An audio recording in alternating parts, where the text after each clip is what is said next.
brought up the ratcheting effects. And I did mention it earlier. Yeah, the overreach and compromise cycles are how the ratchet is turned.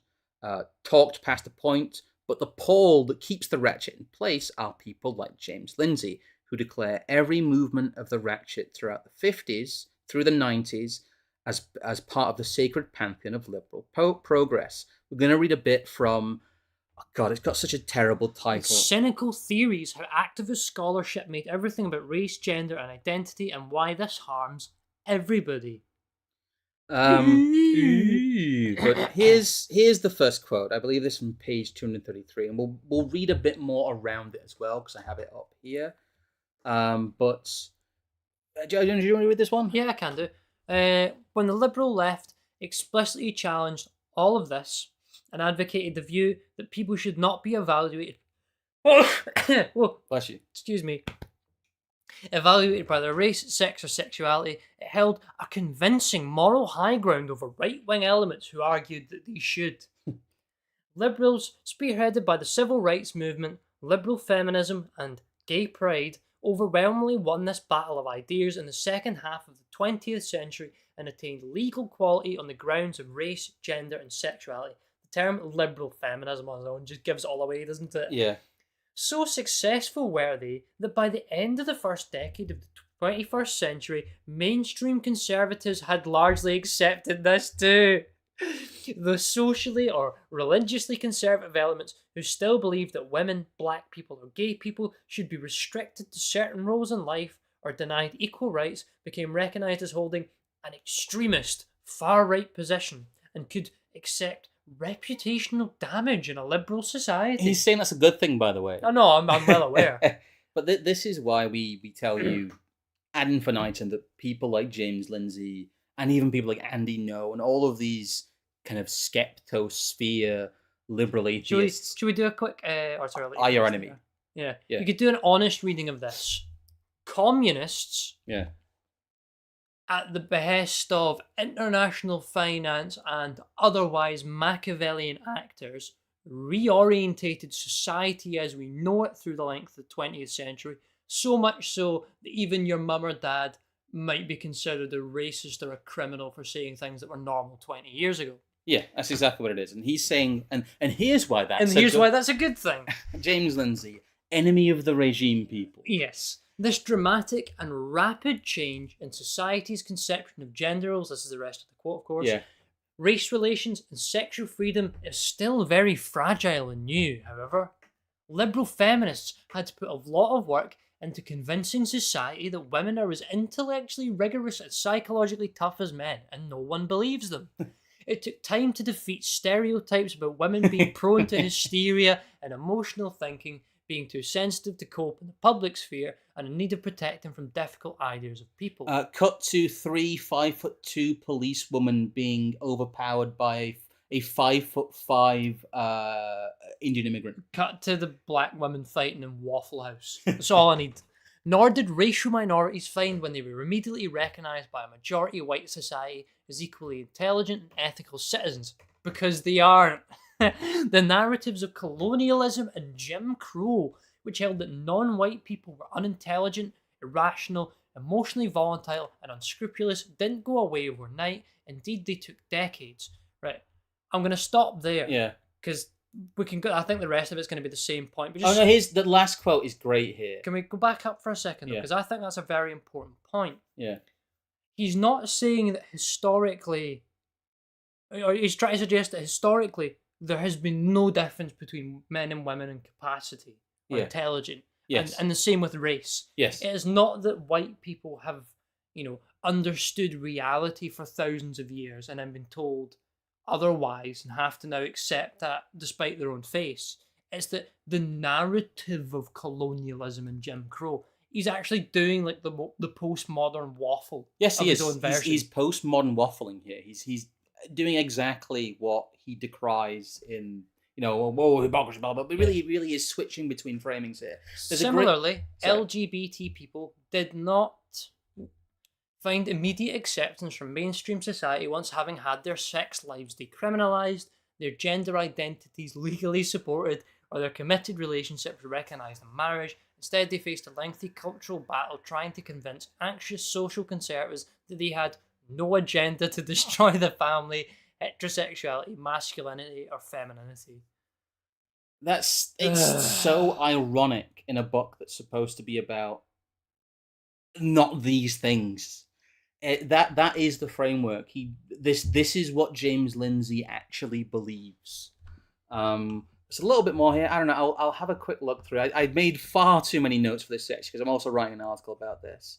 The aggregate beliefs of the anti-woke groups really add up to a resetting of the clock to around 1998, but with the added settled neutral civil rights policy of gay marriage, which all anti-woke people in positions of power agree should not be put away with the woke. The supposed extreme edge of the anti-woke movement wants to return to 1999, but without stapling gay marriage to the time period. The equivalent of being a Clinton Democrat or at the most extreme a Bush Jr. neocon is the ragged far-right edge of a supposedly right-wing and in some circles supposedly theocratic movement. They want to return to neutral government that is objective, fair, and meritocratic. The anti-woke version is predicated on the idea of an ideal neutral point in politics. The radical centrists will tell you, in literal terms, with a laughable political pendulum swing idea. They will tell you with a straight face that the Bush Jr. administration simply swung too far right, and that caused the problems of the Bush era.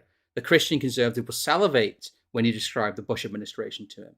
All of these people in some way believe in Francis Fukuyama's The End of History, that liberal democracy will bring about an ideal state of perpetual neutral government, and that stripping woke away from the current system will return to the idea of objective compromise government, and that was simply ruined by leftists' overreach. I don't really have much else to add to that, but I'd like to end the stream on a quick reading of some affirmations, because there's some affirmations in this book which are quite frankly amazing. I believe this is one of the things that's currently behind a paywall. Oh yes, these are the principles. Here, I'll read the preamble. Just to make it easier, we'd like to close with a few examples of how you can recognize social injustice while rejecting the solutions of ideology of social justice proposals. We hope to show that social justice issues are serious and important, but the illiberal means of addressing them are at best inadequate and at worst wrong-headed, dangerous and harmful to both people and worthy causes. Anyway, principled opposition. Example 1. We affirm that racism remains a problem in society and needs to be addressed. We contend that racism, basically it's just all this formula. We deny that racism is hard-baked into society via discourses, but you just said the narrative of colonialism and Jim Crow makes white people not see black people as equal, so which fucking one is it, mate?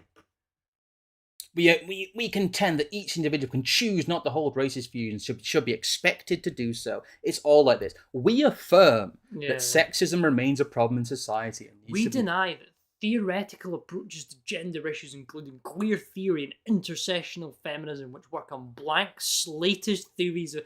See, the kind of, there's a problem with blank slate theories of sex and gender, but not problems with blank slate theories of race. Well, this whole thing is just, we affirm that sexism remains a problem in society and needs to be addressed. We affirm that discrimination and bigotry against sexual minorities remains a problem in society and requires redressing. The last one here, I just want to... I've pointed this out before, but this is the abject surrender. This is the reason that everybody does and should laugh at somebody like James Lindsay. Because he just has 3 affirmations here. This is supposed to be principled opposition to social justice. Is we affirm that social injustices still exist and that scholarship on issues of social justice is necessary and important. We affirm the value of interdisciplinary theoretical approaches, including the study of race, gender, sexuality, culture, and the identity within the humanities. We affirm that many of the areas generated even by the reified postmodernism of social justice scholarship, including the basic idea of intersectionality, that unique injustices can lie in intersected identities that require special consideration, are insightful and worthy of submission to the marketplace of ideas for evaluation adaptation, further study, refinement, and potentially eventual application. That fourth one there quickly as well. Yeah. We deny that any ideas, ideologies, or political movements can be identified as the authoritative position of any identity groups, and such groups are compromised of liberalism. Yeah. An idea put forward by a man called John Locke, who believed that non-whites, and specifically non-Christian non-whites, could not even grasp the ethic for why you would engage in liberalism. This is an idea that still seems to hold true to me, 350 years later, however far it is. James Lindsay, a liberal, does not believe in this notion. He believes that if we decided to all group together and say we speak for white people, that not only, are we wrong in doing so, but we've misstepped and understood how politics even works. It's utter bloody nonsense. Well, it's just him affirming this is just an act of complete surrender to your opponent in a performative affirmation sense. This is like some weird New Age therapy section in which you get down on your knees and you surrender preemptively to your opponent. Anyway, enough of this muck. I'd like to think we've gone through this. The overarching point here, though, not to get lost in the weeds, is that all of these factions that have taken up the dialectic space are, in many cases, diametrically opposed to each other. They will not last out all of this, and in a post-woke world, they will simply default to the worst impulses of their parent movements, which are 70s feminism, the Tory party, George W. Bush style evangelical and political Christianism, gay technocratic atheist fedora tipping. And that really is, one, why we don't subscribe to the quote-unquote anti-woke movement. Two, why we believe in a post-woke world it will utterly detonate, and its constituent parts will be scattered to the four winds, because anti-woke cannot exist in a post-woke world. And that really is the power of the woke being put away.